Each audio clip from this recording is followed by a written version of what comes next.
Oke, untuk hari ini kita akan membahas mengenai pembuatan user interface gitu ya di dalamnya.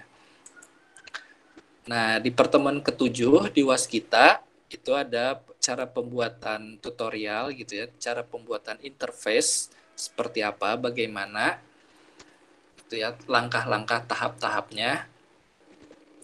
Nah, baik sebelum nanti teman-teman praktek gitu ya, membuat sebuah user interface, saya akan menjelaskan terlebih dahulu mengenai materinya, seperti apa sih user interface itu, apa sih user interface itu. Nah, kira-kira di sini teman-teman ada yang udah tahu nggak apa itu user interface? Ada yang ingin membantu saya? Silahkan, NIM-nya berapa untuk menjawab. Apa sih user interface itu?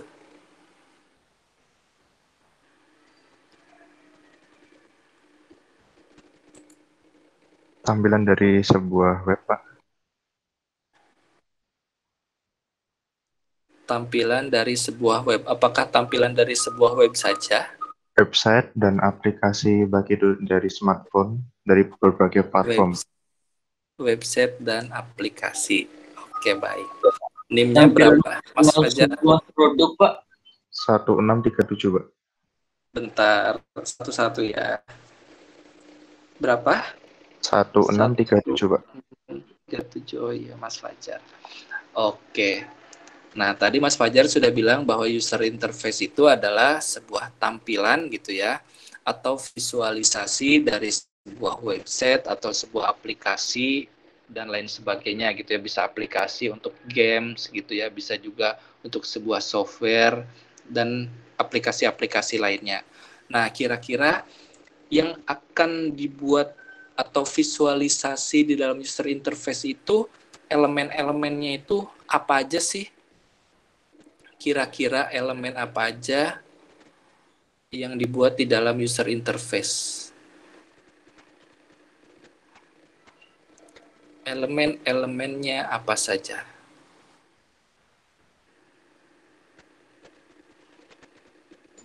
Bentuk, warna, dan tulisan, Pak. Bentuk, warna, tulisan, terus apa lagi? Aduh, yang tadi siapa namanya? Namanya nih ya. 1678, Pak. 19. 16, Pak. Oh, 1678. 1678. Oke, siap. 1678. Baik. Nah, jadi kira-kira user interface itu apa sih? Kalau misalkan teman-teman sudah dapat menyebutkan bahwa user interface itu adalah sebuah tampilan gitu ya. Kemudian elemen-elemennya itu ada ada bentuk, kemudian ada tulisan dan lain sebagainya gitu ya. Jadi user interface itu adalah sebagai jembatan ya. Dia itu sebagai jembatan atau bisa juga dibilang sebagai menjembatani. Jadi user interface itu adalah menjembatani antara user dan juga sistem yang berjalan atau algoritma yang berjalan di dalamnya. Gitu ya. Nah, jadi di sini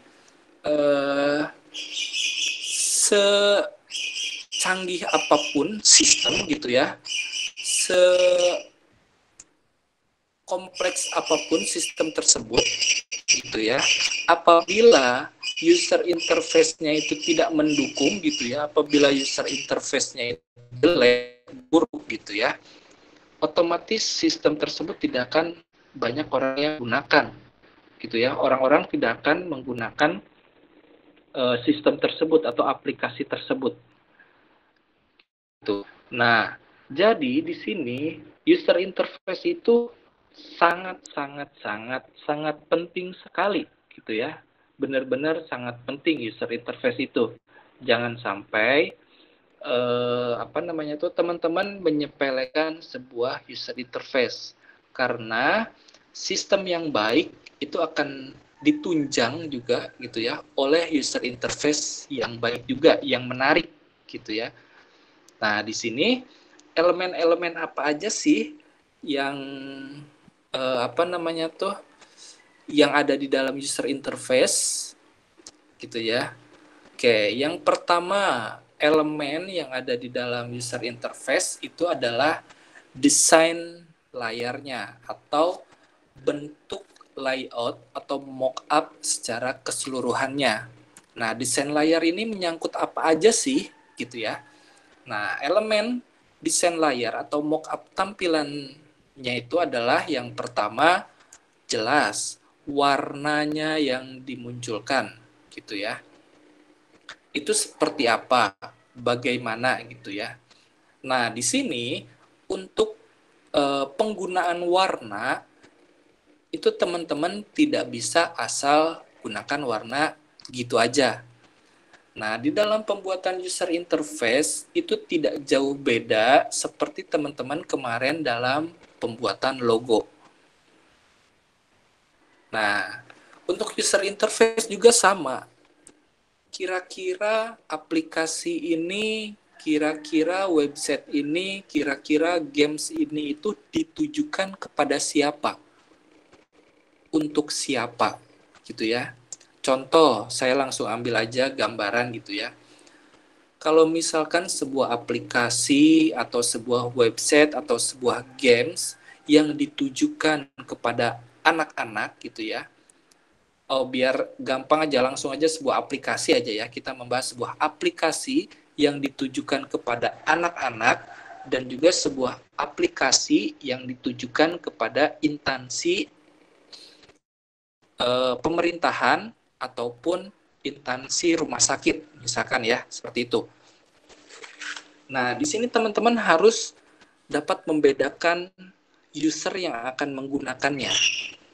Kalau misalkan sebuah aplikasi yang ditujukan untuk usernya itu adalah anak-anak, gitu ya, otomatis desain tampilannya atau mock-up-nya itu, tampilan look-nya itu yang pertama itu harus colorful, gitu ya, harus penuh warna, harus ceria, gitu ya, warna-warnanya yang tidak mencolok, warna-warnanya yang tidak tajam, gitu ya, seperti warna-warna yang lembut, kayak birunya pun biru toska, merahnya pun mengarah jadi masuknya ke pink gitu ya, walaupun merah juga merah nggak terlalu merah ngejreng banget gitu ya. Nah, warna-warna birunya biru langit, hijaunya pun hijau yang lembut dan lain sebagainya. Nah, warna-warna seperti itu yang lembut-lembut itu cocok untuk segmentasi user anak-anak.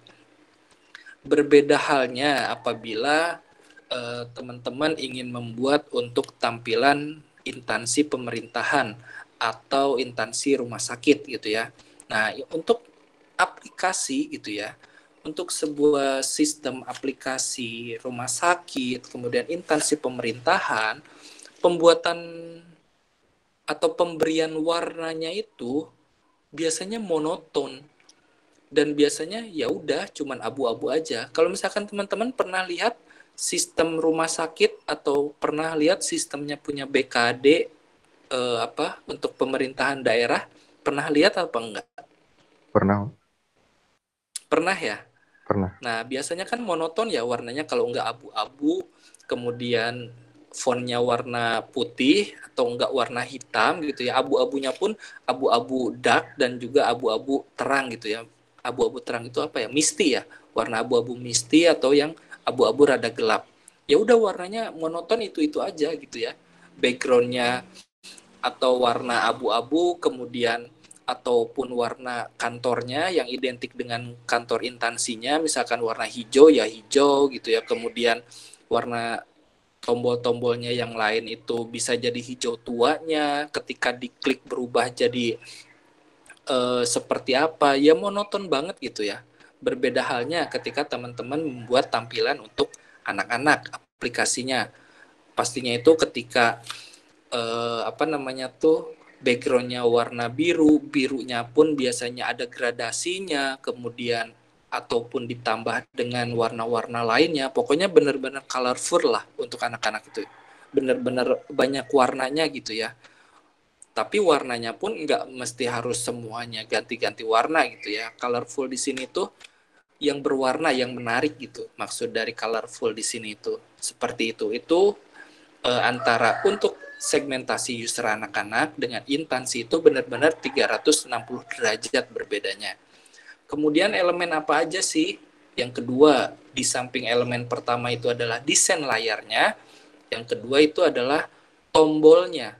Tombol di sini itu adalah button-buttonnya. Nah, teman-teman kalau misalkan membuat sebuah aplikasi untuk anak-anak gitu ya, contohnya games permainan untuk anak-anak. Nah, biasanya button-buttonnya ini akan disesuaikan dengan tema-temanya.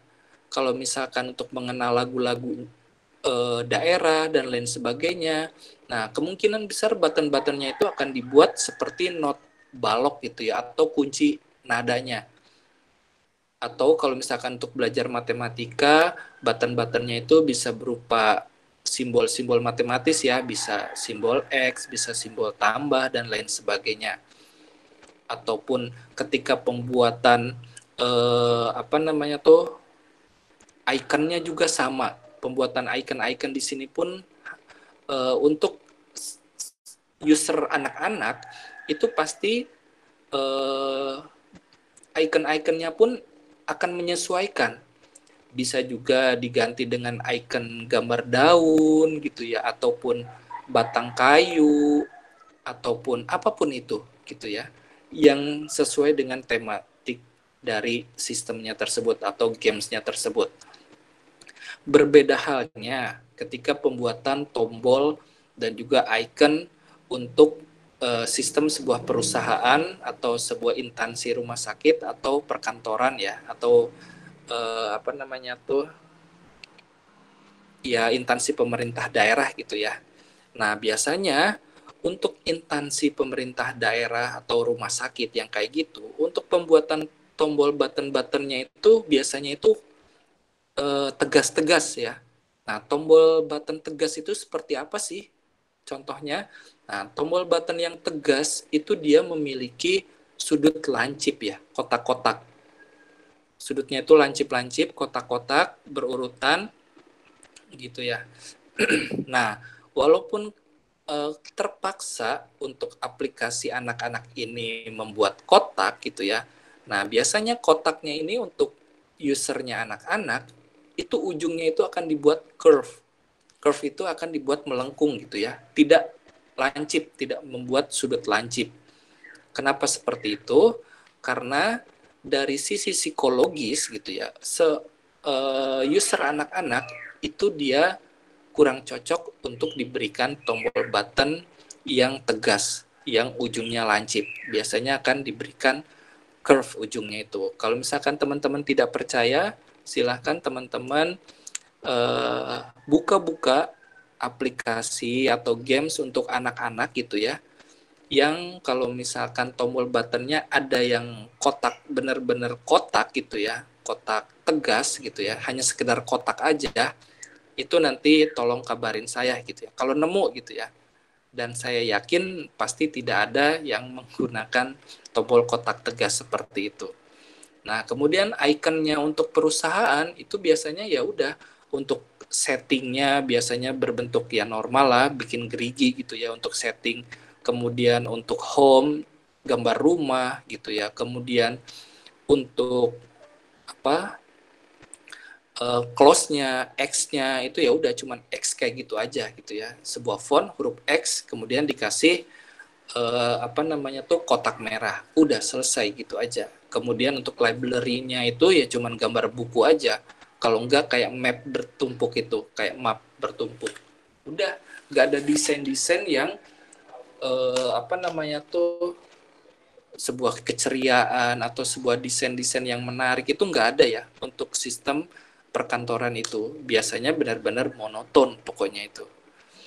Nah, di sini untuk pembuatan icon dan juga tombol, teman-teman itu juga harus memperhatikan benar-benar ya, Jangan sampai nanti teman-teman udah mendesain tidak tahu segmentasinya ini untuk siapa.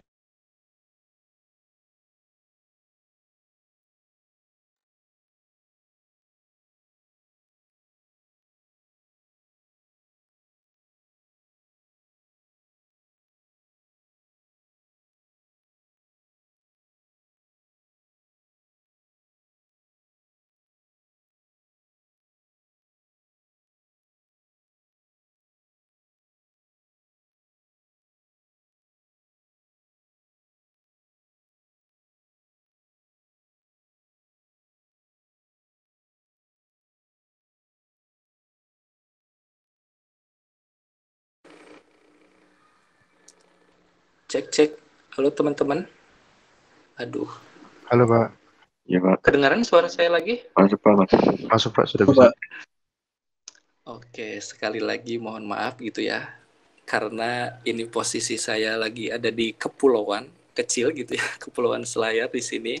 Walaupun luas gitu ya kabupatennya, tapi ya namanya kepulauan kecil gitu kan di Sulawesi Selatan. Di sini sinyalnya emang agak kurang bagus gitu ya. Ini alhamdulillah banget nih hari ini, tadi jam pertama sama jam kedua ini baru ada gangguan nih. Sinyal di sini itu kalau enggak H ya gitu ya. H E terus. Jadi jarang banget gitu ya dapat jaringan 4G itu. Aduh, kalau udah 4G itu kayak gini tuh langka banget gitu ya. Jadi kalau misalkan nanti agak putus lagi di tengah jalan, saya mohon maaf ya, karena emang sinyal di sini kurang bagus juga. Oke, baik, saya lanjutkan ya. Tadi mengenai tombol dan juga icon. Nah, kemudian elemen apa lagi yang harus kita pertimbangkan di dalam pembuatan user interface? Lagi-lagi, yaitu adalah teks. Teks berarti akan ada hubungannya dengan jenis font. Nah, di sini teman-teman juga harus dapat memilah-milah gitu ya, dapat mengetahui juga kira-kira software ini atau sistem ini, aplikasi ini itu untuk siapa. Nah, kalau misalkan kemarin waktu pas kita pembuatan logo, kita belajar mengenai teks atau jenis font itu, kita bisa bagi fontnya itu antara ini aja. Jadi jenis font itu teman-teman nggak perlu hafalkan semuanya, tetapi teman-teman cukup tahu jenis font serif dan sans serif. Ada yang masih ingat apa itu font serif dan sans serif?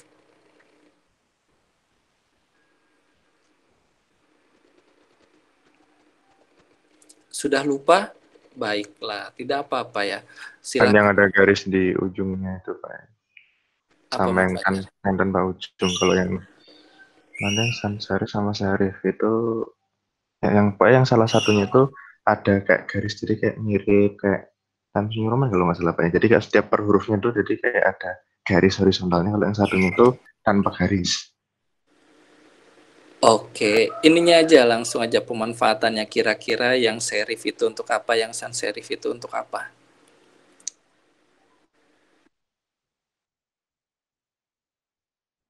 Kalau serif untuk apa? Untuk artikel. Sans serif.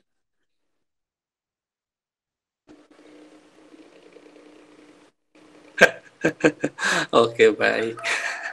Jadi gini aja, secara garis besarnya gitu ya, secara umumnya, jadi perbedaan serif dan sans serif itu adalah kalau serif itu jenis font yang resmi, kalau sans serif itu yang tidak resmi. Garis umumnya seperti itu ya. Penjelasan secara globalnya seperti itu. Serif resmi, sans serif tidak resmi. Nah, Formal non formal. ya formal dan tidak formal gitu ya istilahnya itu. Nah, kalau untuk penjelasan lebih lanjutnya silahkan teman-teman searching sendiri karena kemarin saya sudah jelaskan ya. Kalau dibahas lagi lama lagi gitu ya. Jadi nanti silahkan teman-teman cari sendiri penjelasan secara komplitnya mengenai jenis font serif dan sans serif seperti itu. Nah, di sini lagi-lagi komponen teks itu memang sangat berpengaruh sekali gitu ya di dalam tampilan user interface. Kenapa? Karena teks ini pun akan menunjang sekali gitu ya untuk sebuah sistem. Kenapa? Karena nanti pemberian jenis font itu pun akan mempengaruhi user dalam membaca petunjuknya. Kalau misalkan nanti menggunakan fontnya itu yang acak-acakan gitu ya, yang enggak jelas gitu ya, nah itu gimana user mau menjalankan sistemnya gitu ya, kalau petunjuknya saja tidak dapat dibaca.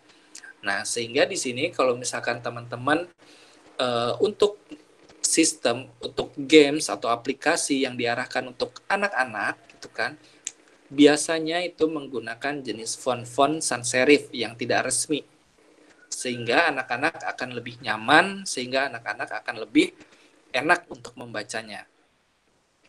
Nah, kalau misalkan untuk sistem atau aplikasi yang ditujukan untuk instansi, rumah sakit, dan lain sebagainya, itu biasanya akan menggunakan jenis-jenis font yang formal atau jenis font serif. Nah, namun tidak besar kemungkinan gitu ya, untuk pembuatan aplikasi untuk instansi pun akan menggunakan jenis font sans serif. Kayak Calibri atau Arial, itu juga memungkinkan ya, kalau misalkan untuk sebuah sistem aplikasi. Nah, berbeda halnya kalau misalkan di dalam sebuah artikel website. Nah, kalau misalkan di dalam pembuatan sebuah artikel website, itu biasanya akan sangat berpengaruh ya di dalam pembuatan artikelnya. Nah, kalau misalkan untuk pembuatan konten artikel, biasanya untuk berita-berita gitu ya, konten-konten berita dan lain sebagainya, seperti Kompas dan Detik gitu ya. Nah, biasanya itu pun tidak identik terus harus menggunakan yang resmi. Tapi kadang juga dia menggunakan yang jenis font sans serifnya. Silakan kalau misalkan mau lihat detik.com, teman-teman tinggal buka aja kira-kira detik.com itu dia menggunakan jenis font apa. Nah, biasanya kalau misalkan untuk yang sesuatu hal yang modern, yang elegan gitu ya, biasanya dia akan menggunakan jenis font sans serif. Nah, sedangkan kalau misalkan untuk yang agak sedikit benar-benar formal gitu ya, kayak Kompas dan lain sebagainya, nah itu biasanya akan menggunakan jenis huruf-huruf serif gitu, ataupun artikel-artikel yang lainnya.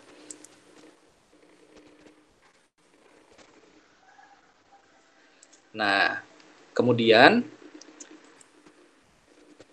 apalagi yang menunjang sistem user interface.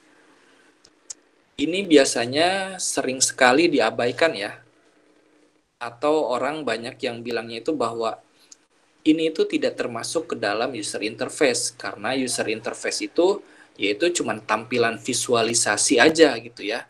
Tampilan visualisasi atau bisa dibilang juga layoutnya dari sebuah sistem gitu ya, menarik atau tidaknya.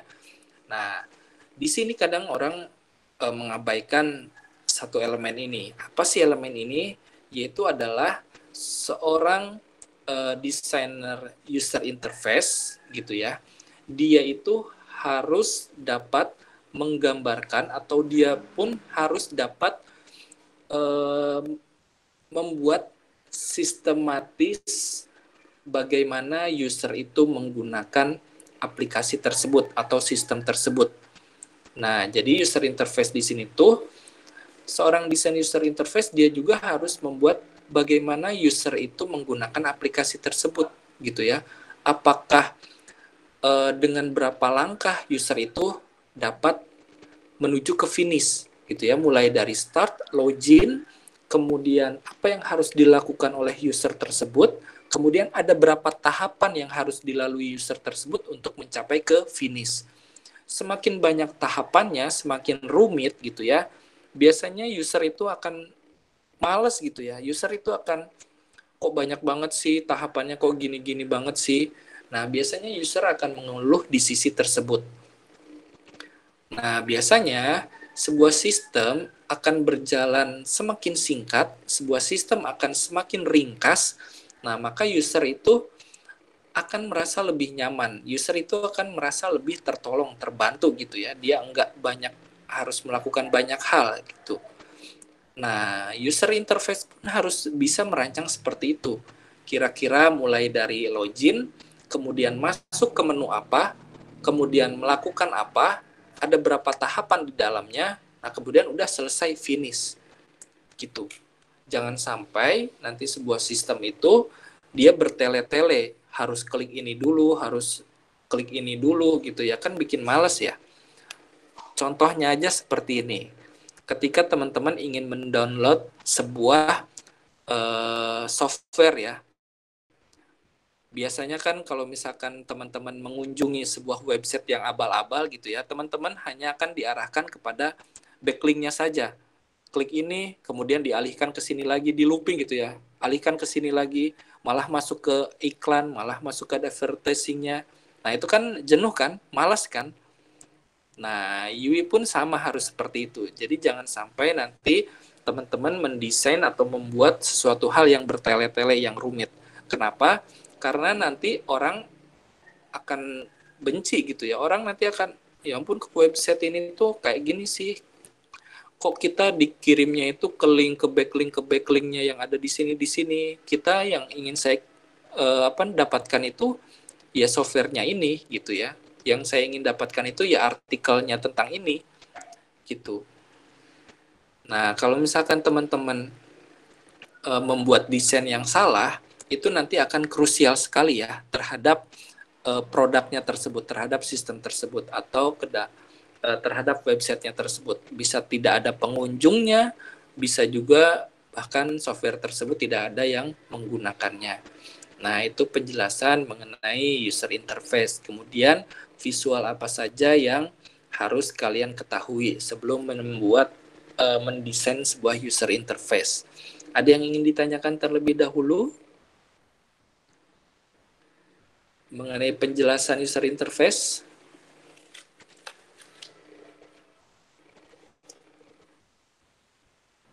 Tidak ada? Oke. Nah, kalau misalkan ada pertanyaan, Pak, buat apa sih kita harus membuat sebuah user interface gitu ya? Oke, baik. Sebuah user interface itu poin pertamanya itu adalah dia itu dapat meningkatkan sebuah penjualan ya, atau pertumbuhan sebuah bisnis. Nah, maksudnya seperti apa sih pertumbuhan atau meningkatkan penjualan itu? Kalau misalkan kita menjadi seorang developer, mendevelop sebuah software gitu ya, apabila tampilan atau user interface-nya itu menarik, memudahkan user, maka software tersebut akan semakin banyak yang menggunakannya, akan semakin banyak yang menginginkannya gitu ya, karena tampilannya yang menarik dan lain sebagainya. Contohnya saja, silahkan teman-teman bandingkan Android, kemudian iOS, kemudian Windows Phone. Kira-kira teman-teman lebih tertarik memilih yang mana? User interface-nya loh ya.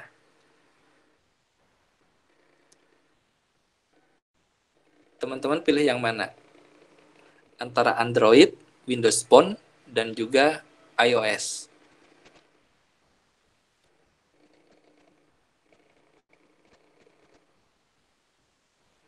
Pilih yang mana? Nggak ada yang memilih ini. Kembali ke selera masing-masing sih, Pak. Kembali ke selera masing-masing. Bener juga sih. Kalau misalkan kayak gitu. Oke, baik.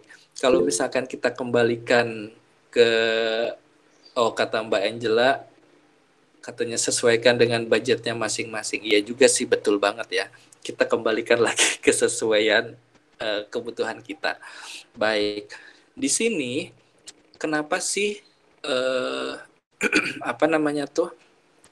Android ini sebagai penguasa software untuk smartphone, OS penguasa software smartphone ya? Karena orang itu tertarik ya dengan user interface Android ini. Bahkan gitu ya, antara Android dengan iOS itu kadang-kadang suka ada agak sedikit crash gitu ya. Desain dari OS Android, kadang dijiplak oleh iOS, kadang juga terobosan terbaru dari iOS, kemudian diadopsi oleh Android gitu ya. Nah itu emang terkadang seperti itu ya untuk tampilan-tampilan tersebut. Nah makanya di sini setiap tahunnya itu biasanya kan untuk launching gadget gitu ya, itu biasanya ada kuartalnya, kuartal 2, kuartal 3. Nah di sini ini ngebahas ke yang lain dulu ya. Nah, di sini ada bagian divisi di dalam sebuah perusahaan itu ada namanya R&D. Nah, teman-teman pasti familiar kan dengan nama R&D? Tahu ya? R&D, divisi dalam sebuah perusahaan. R&D tahu? Oke, baik. Kalau misalkan teman-teman tidak Pak. tahu, tahu ya R&D ya, Mas Arvin? Apa? R&D? Research Research and and development. Development. Oke, betul sekali. R&D itu adalah research and development ya. Nah, di mana divisi R&D ini dia akan sangat sekali bertanggung jawab mengenai user interface. Nah, biasanya R&D ini ada bagian UI, ada bagian divisi UI dan UX. Apa itu UI dan UX? Nah, ini nanti untuk pengetahuan teman-teman ke depan gitu ya. Teman-teman karena ini masih semester 2 gitu ya. Teman-teman masih bisa untuk mencari pengalaman-pengalaman kira-kira ingin nantinya itu ingin bekerja di mana sih gitu ya. Nah, R&D ini bisa saya sarankan untuk teman-teman menjadi salah satu pekerjaan teman-teman ke depannya ya. Tujuan pekerjaan teman-teman ke depannya. Kenapa? Karena menjadi seorang R&D ini bisa dibilang enak gitu ya, bisa dibilang enak tapi bisa dibilang juga enggak gitu ya. Jadi ada enaknya ada enggaknya. Sebetulnya semua pekerjaan itu pasti ada enaknya ada enggaknya ya. Nah, namun seorang R&D ini dia bertugas untuk selalu mendevelop, untuk selalu memutakhirkan, untuk selalu memodernkan sistem yang ada gitu ya, tampilan sistem yang ada. Nah, kemudian bagaimana caranya seorang R&D ini untuk mengupdate gitu ya, untuk memutakhirkan sistem yang ada, yaitu adalah berdasarkan user experience-nya.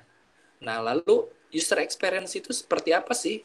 Nah, jadi user experience ini itu adalah biasanya kalau misalkan di Google Play gitu ya, kalau di App Store, nah biasanya teman-teman itu untuk di aplikasi-aplikasi itu suka ada komen-komen tuh di bawahnya.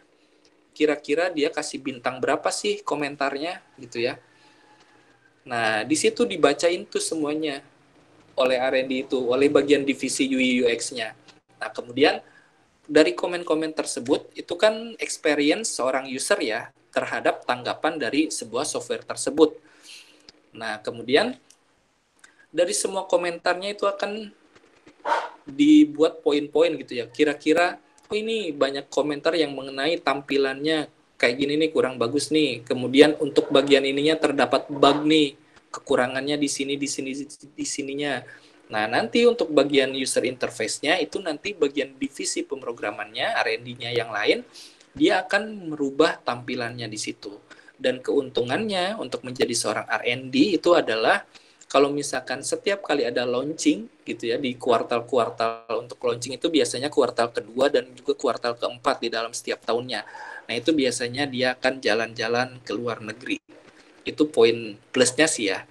Jalan-jalan ke luar negeri itu udah pastilah seorang R&D itu. Karena teman saya juga kebetulan dia bekerja di divisi R&D, dia di Samsung ya. Nah dia kalau keliling-keliling dunia udah jangan ditanya lah ya. Eropa kalau untuk Asia, Singapura, Malaysia itu udah biasa banget lah untuk dia. Gitu ke Eropa, ke Amerika gitu ya, ke India. Nah, biasanya launching kan di negara-negara Eropa, kemudian India, kemudian di Amerika ya. Nah, biasanya dia jalan-jalan ke sana. Kalau misalkan nanti teman-teman tertarik, silahkan teman-teman pelajari kira-kira kompetisi apa atau kompeten apa yang harus teman-teman pelajari di dalam UI UX-nya untuk masuk di dalam divisi R&D-nya seperti itu. Itu sekilas info aja untuk teman-teman gitu ya. Nah, jadi di sini sebuah user interface gitu ya, itu akan sangat-sangat sekali menunjang untuk meningkatkan sebuah penjualan baik itu software atau untuk juga sebagai daya tarik pengikat pengunjung dari sebuah website gitu ya. Nah, bayangkan saja kalau misalkan sebuah website dia itu menarik sekali, kemudian sedikit apa namanya tuh artikelnya itu nggak dibagi-bagi gitu ya. Kan ada nih website yang ya teman-teman tahu sendirilah ya, kayak Liputan 6 dan lain sebagainya. Itu kalau misalkan kita mau membuka artikelnya itu biasanya diarahkan tuh ada page 1, page 2, page 3, kan ngeselin tuh ya. Buka-buka page seperti itu ya. Nah, kadang-kadang kita harus mempelajari juga kira-kira behavior-nya itu orang-orang itu seperti apa gitu. Jangan sampai nanti orang-orangnya itu ketika mengunjungi website tersebut itu dia malas gitu ya, dia ingin buka artikel gitu ya, ternyata udah habis bersambung ke page berikutnya, kan ngeselin ya, orang itu pengen nyekrol aja gitu kan, nyekrol sampai ke bawah.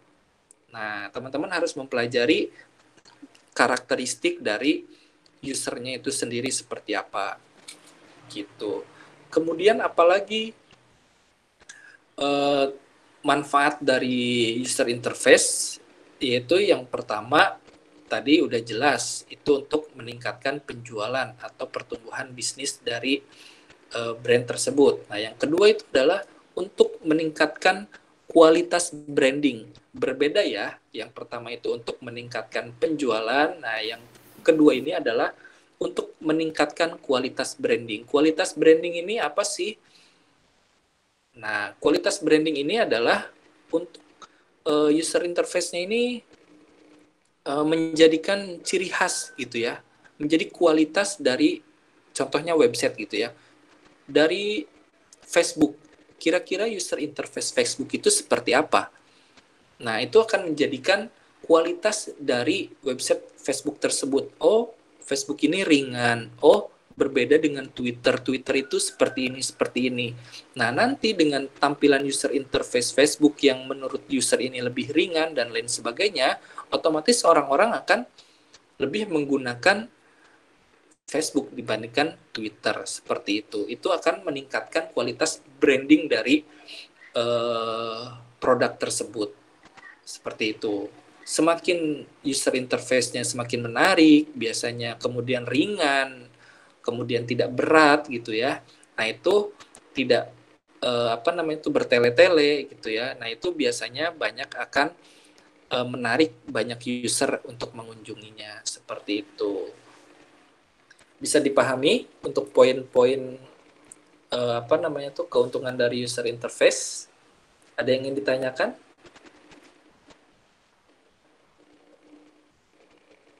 Tidak ada? Udah cukup ya. Cukup jelas ya. Baik, poin berikutnya yaitu adalah karakteristik dari user interface itu sendiri. Yang baik itu seperti apa sih karakter user interface itu gitu ya. Yang pertama tadi sudah saya singgung sedikit gitu ya, bahwa karakteristik user interface yang baik itu adalah yang jelas dan juga ringkas.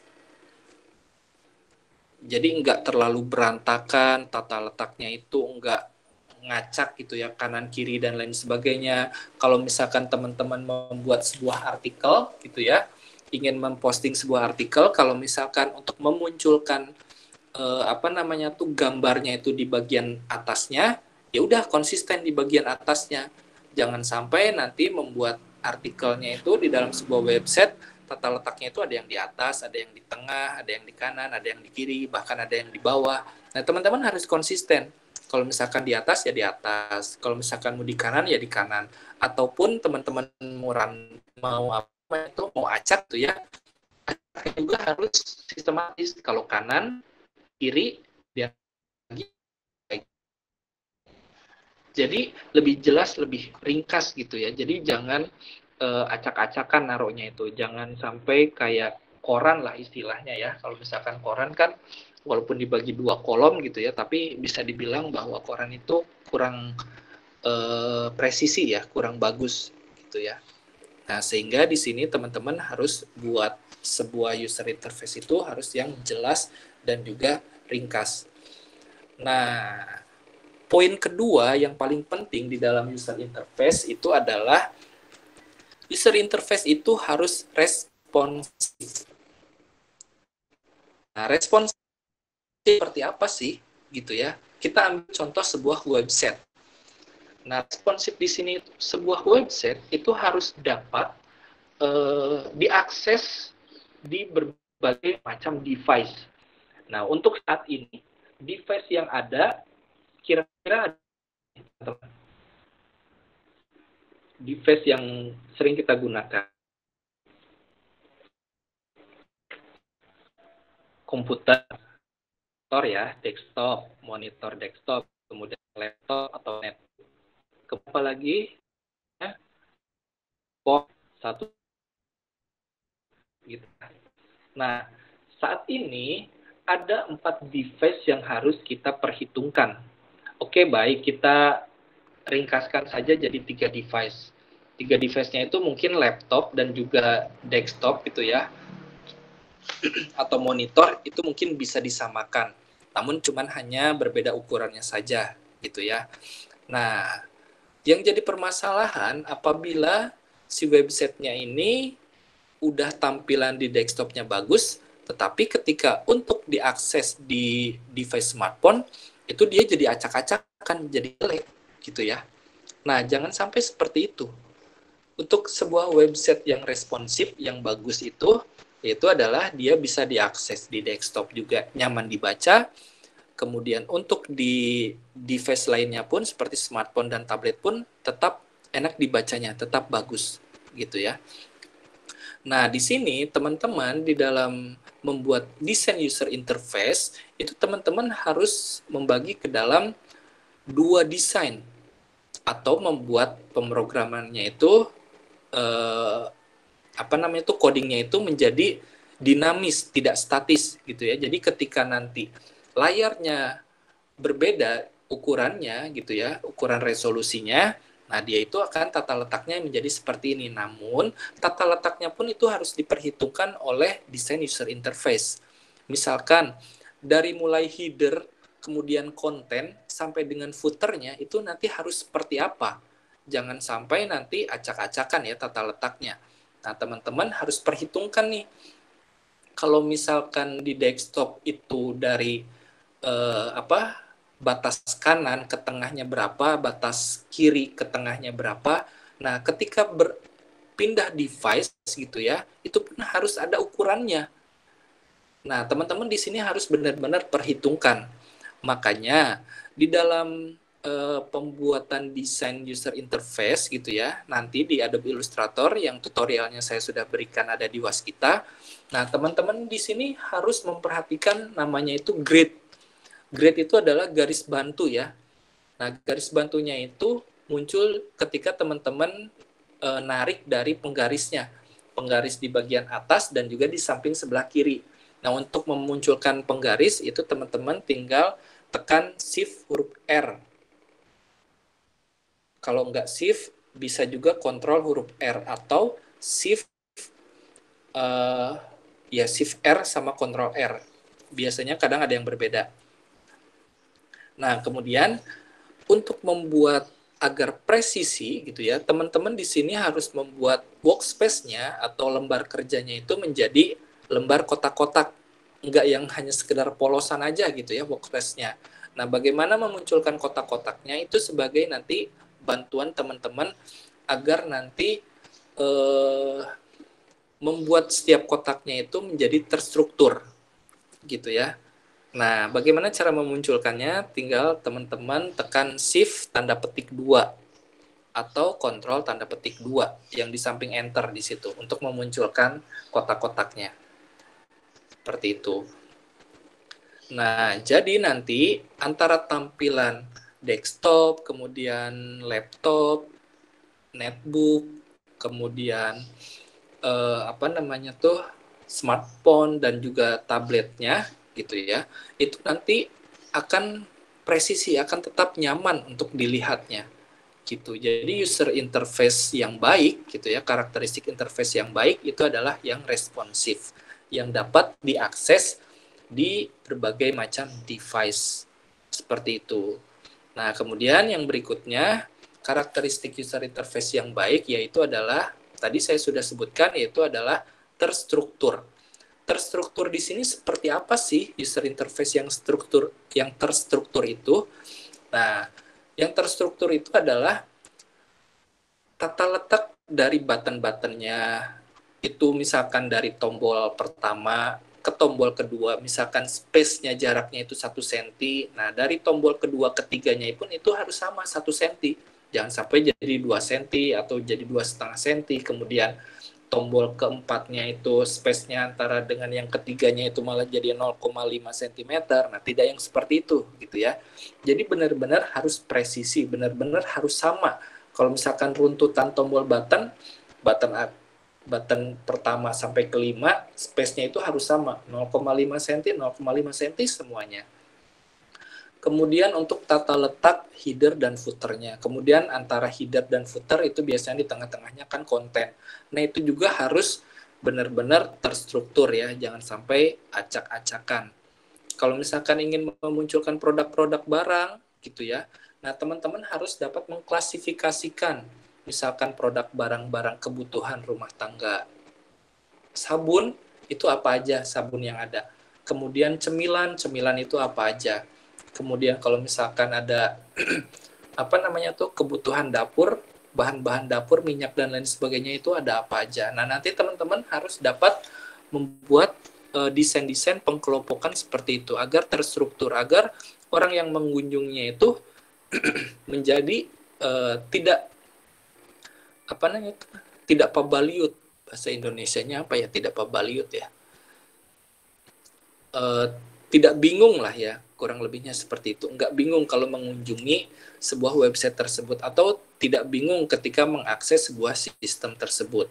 Nah, itu 3 kriteria user interface yang baik. Nah, yang terakhirnya itu adalah pemberian warna, kontras warna. Nah, kontras warna ini benar-benar salah satu menjadi penentu sebuah user interface itu baik atau enggaknya. Kontras warna itu teman-teman harus menyesuaikan ya warnanya ini. Kalau misalkan warna ini untuk cewek gitu ya, coba pakailah warna-warna yang girly gitu ya, atau yang sabicik, atau yang Skandinavia gitu. Nah, itu sekarang lagi digandrungi oleh cewek-cewek. Nah, penentuan warna ini benar-benar sangat menentukan sekali gitu ya, sesuai atau tidaknya user interface itu. Nah, itu poin-poin untuk karakteristik user interface yang baik. Kira-kira ada pertanyaan sampai di sini? Belum dapat. Belum ada ya? Baik. Nah, kemudian di sini kenapa saya di pertemuan ke-7 di Waskita itu memasukkan icon juga gitu ya. Nah, icon di sini itu bisa juga teman-teman di samping logo kemarin gitu ya. Kemarin kan logo saya sudah bilang sama teman-teman bahwa kalau misalkan teman-teman tertarik, teman-teman bisa untuk coba-coba ikutan kompetisi pembuatan logo-logo gitu ya. Teman-teman bisa menjual dan lain sebagainya. Nah, sama halnya icon ini pun teman-teman bisa dijual ya. Teman-teman bisa jual icon-icon yang tematik. Misalkan tentang Halloween, kemudian bisa juga tentang film Marvel, atau teman-teman bisa juga tentang Natal, tentang Idul Fitri gitu ya, tentang Lebaran dan lain sebagainya. Nah, teman-teman bisa tuh membuat icon-icon seperti itu. Nah, ada tempat jualnya, ada di Flaticon dan lain sebagainya. Banyak sekali. Kalau misalkan nanti teman-teman yang tertarik, yang ingin mendapatkan income tambahan, itu silahkan japri saya, Pak, saya udah membuat icon ini. Saya pengen jual, gimana caranya? Nah, nanti silahkan konsultasi ke saya, nanti saya akan arahkan untuk teman-teman yang ingin mendapatkan uang jajan tambahan. Mumpung teman-teman masih semester 2 gitu ya, bisa dibilang masih panjang lah ya masa kuliahnya itu. Nah, silahkan teman-teman mulai dari sekarang untuk selalu berpikir bahwa saya itu tidak harus menerima uang hanya dari orang tua saja, tapi saya pun bisa menghasilkan uang sendiri. Nah, itu yang harus teman-teman terapkan di prinsip hidup teman-teman ya. Kalau misalkan bisa menghasilkan uang sendiri, kenapa kita harus menyusahkan orang tua gitu ya? Karena teman-teman di sini kan sudah besar lah ya. Udah mahasiswa, udah bukan lagi waktunya untuk minta-minta terus sama orang tua. Gitu. Besok semester 3 teman-teman bisa jadi asisten, bisa mulai untuk jadi asisten-asisten di mata kuliah praktikum juga. Nah, itu juga lumayan tuh, bisa nambah pengalaman bagaimana belajar public speaking gitu ya. Bisa belajar juga bagaimana cara menjelaskan runtut dari A sampai dengan Z dengan ada ice breakingnya dan lain sebagainya. Nah, itu jadi teman-teman pengalaman sendiri gitu.